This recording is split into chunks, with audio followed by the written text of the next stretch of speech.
श्री लक्ष्मीव्रत कथा. द्वापार युगातील गोष्ट. त्या काळी सौराष्ट्र देशामध्ये भद्रश्व नावाचा राजा राज्य करीत होता. तो मोठा विद्वान व वेदांत जाणणारा होता. त्याच्या राणीचं नाव सुरतचंद्रिका असे होते.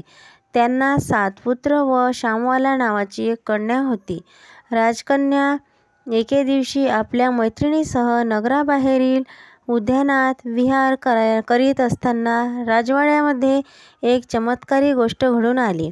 त्या दिवशी लक्ष्मीच्या मनात आले की आपण राजवाड्यात जाऊन सुरतचंद्रिका राणीस प्रजेच्या कल्याणासाठी लक्ष्मीव्रताची आठवण करून द्यावी.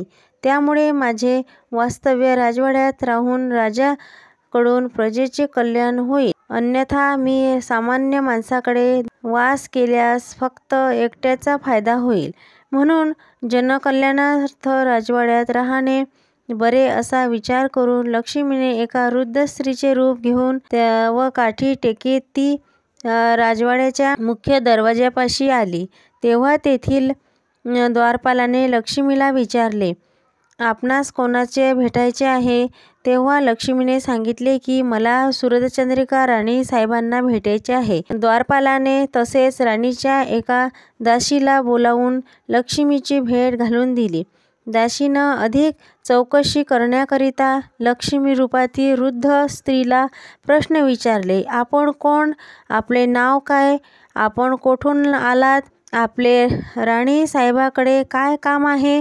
लक्ष्मीने दासीला सांगितले की मी द्वारकेहून राहणारी भुवनेश्वर नावाच्या विद्वान ब्राह्मणाची पत्नी असून माझे नाव कमळा आहे. मी येथे येण्याचे कारण तुला थोडक्यात सांगते, ऐक. तुमची सुरतचंद्रिका राणी मागच्या जन्मी एका वैश्याची पत्नी होती. तो वैश्य दारिद्र्य होता.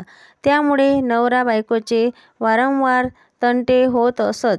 एके दिवशी भांडणं करून ती घराबाहेर पडली व रडत भटकू लागली. ते पाहून मला तिची दया आली. मी तिला विचारपूस करून तिच्या दुःखाचे कारण ऐकले व तिची दरिद्रता दूर करण्यासाठी तिला लक्ष्मीव्रत करण्याचा उपदेश केला. लक्ष्मीव्रत कसे करावे याची तिला माहिती सांगितली. त्याप्रमाणे तिने लक्ष्मीव्रत केले. व्रताच्या प्रभावाने ती श्रीमंत व सुखी झाली. लक्ष्मी तिच्या घरी नांदू लागल्यामुळे त्या पती पत्नीचा संसार सुखाचा झाला व पुढे पुष्कळ वर्ष त्यांनी ऐश्वर्य भोगले. पुढे त्यांना यथाकाल मृत्यू आला. लक्ष्मीव्रताच्या प्रभावाने त्यांना लक्ष्मी प्रसन्न झाल्यामुळे पुढील जन्म राजकुळात मिळाला. मागील जन्म केलेल्या लक्ष्मीव्रताची प्रभावामुळे सुरतचंद्रिका राजघराण्यात सर्व ऐश्वर्यात भोगत आहे. परंतु लक्ष्मीव्रताचा आता तिला विसर पडला आहे. म्हणून सुरतचंद्रिकेस लक्ष्मीव्रताची आठवण करून देण्यासाठी मी येथे आले. हे सर्व त्या दासीने ऐकल्यावर तिला मोठे कौतुक वाटले. ती म्हणाली, आपण कृपा करून लक्ष्मीव्रत केव्हा व कसे करावे हे मला सांगाल काय? तेव्हा वृद्ध स्त्री रूपातील लक्ष्मी म्हणाली, एक मार्गशीर्ष महिन्यातील प्रत्येक गुरुवारी सकाळी नदी किंवा विहिरीवर स्नान करून 5 डहाळे काढून भरल्या कळशीत ठेवावे. रांगोळी काढून पाट मांडावा व पाटावर साडी घालून त्यावर कळशी ठेवावी. कळशीमध्ये नाणे, सुपारी, मोती, पवडे 5 डहाळे काढून भरल्या कळशीत ठेवावे.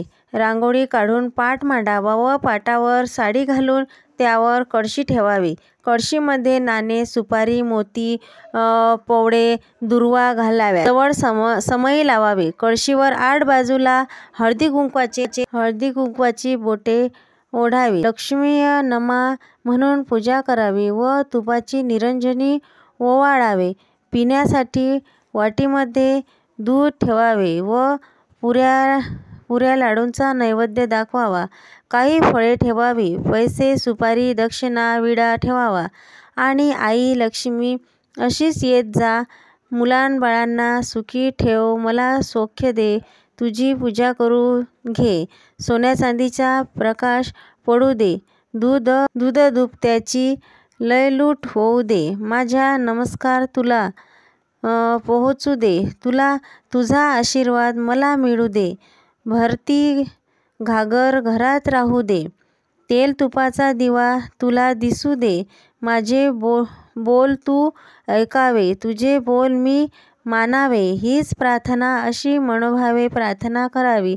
सायंकाळी गायीची पूजा करावी. तिला पुरणवरणाचा नैवेद्य दाखवावा आणि आपण व्रतस्थ राहावे.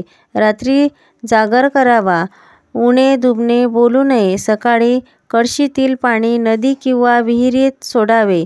5 दहाडे 5 ठिकाणी टाकावे आणि ज्या ठिकाणी पूजा केली असेल त्या ठिकाणी हळदी कुंकू वाहावे. अशा तऱ्हेने मार्गशीर्ष महिन्यातील हे व्रत 4 गुरुवारी करावे व आपल्या ऐपतीप्रमाणे दानधर्म करावा. हे सर्व लक्षात घेऊन व्रत करा. तुझे कल्याण होईल. व तुला कोणी भक्तीने विचारल्यास या व्रताची माहिती सांगू नको. दासीने हे सर्व मन लावून ऐकून घेतले व नंतर त्या वृद्ध स्त्रीला म्हणाली, आजीबाई, मी तुमचा बराच वेळ घेऊन तुम्हाला थांबविले याबद्दल मला क्षमा करा. आता जाऊन राणीसाहेबांना तुम्ही आल्याचे सांगते. त्याचप्रमाणे दासीने राणीवंशात जाऊन एक वृद्ध ब्राह्मण स्त्री भेटण्यास आल्याचे राणीला सांगितले. सुरतचंद्रिका राणीला वैभवाचा मोठा गर्व झाला होता. त्यामुळे तिला दासीला निरोप आठवला नाही व उलट राग आला. राणी मुद्दाम उद्धट झाली होती. ती रागाने बाहेर आली व त्या वृद्ध स्त्रीला म्हणाली, काय ग थेरडे, तू कशाला आलीस येथे? कोणी सोडले तुला येथे वर? चल, चालती हो इथून. लक्ष्मी म्हणाली, दुष्टी, इतकी उन्मत्त कशाने झालीस? तुझी उन्मत्त वर्तन पाहून मला क्षणभरच येथे राहावेसे वाटत नाही. आजचा दिवस लक्ष्मीचा असता तू माझी अवहेलना केलीस. त्याचे फळ तुला लवकरच मिळेल. असे म्हणून लक्ष्मी तेथून चालू लागली. लक्ष्मी राजवाड्यातून राणीने बाहेर पडत असताना वाटेत श्यामवाल्याची दृष्टीस पडली. तेव्हा श्यामवाल्याने तिला अवस्थेत विचारपूस केली. लक्ष्मीने राजवाड्यात घडलेली सर्व हकीकत तिला सांगितली. कारण श्यामवाल्याने तेथे राहू नये असे तिला वाटत होते. श्यामवाल्याने लक्ष्मीचे बोलणे शांतपणे व नम्रपणे ऐकून घेतले व त्या दिवशी व्रताचे आरंभ केला. मार्गशीर्ष महिन्यातील तो पहिला गुरुवार होता. लक्ष्मीच्या प्रसादाने श्यामवाल्याला विवाह सिद्धेश्वर नामक राजाच्या मालाधर नामक राजपुत्राशी झाला व श्यामवाला पतिगृह राजवैभव नांदू लागली.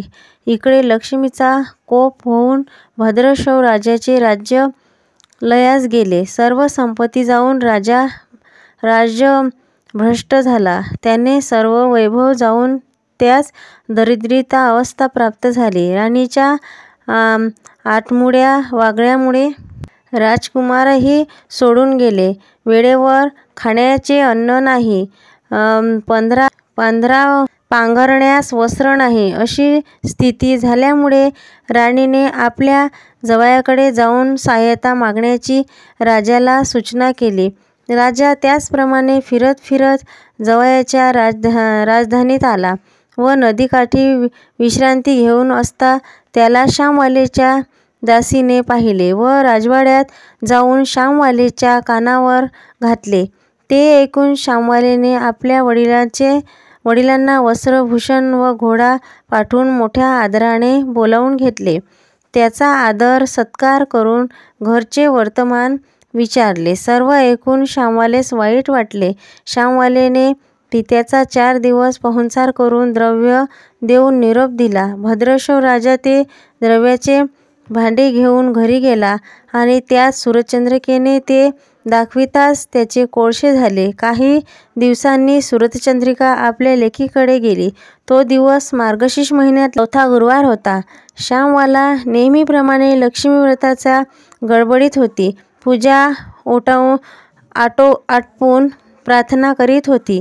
राणीने ते पाहिले तेव्हा त्या व्रताची तिला आठवण झाली. आपण चूक तिला कळली. तिने लक्ष्मीची क्षमा मागितली व कळकळीने प्रार्थना करून तिने लक्ष्मीव्रताचे व्रत केले. तिने आपल्या मुलीला घडविलेले सर्व हकीकत सांगितली. मातृपितृभक्ती मुलीला आपल्या आईवडिलांची दया आली. तिने आपल्या नवऱ्याला सांगून आपल्या बापाचे राज्य परत मिळवून दिले व आईने राजवाड्यात पोचविले. मग तिचे भाऊही घरी परत आले. राणीने अत्यंत भक्तीने लक्ष्मीव्रताची सुरुवात केली. लक्ष्मी तिच्यावर पुन्हा प्रसन्न झाली व पूर्वीप्रमाणेच राज्यकारभारात सुरू झाली. ही कथा ऐकणाऱ्यांना, वाचणाऱ्यांना आणि व्रत करणाऱ्यांना सुखसमाधान आणि वैभव मिळेल. वैभव मिळाल्यावर उतू नये, मातू नये, गर्वाने सर्वांना तुच्छ लेखू नये, दान धर्म विसरू नये, म्हणजे राजा राणी जसे सुखी झाले तसेच तुम्ही आम्ही सुखी होऊ.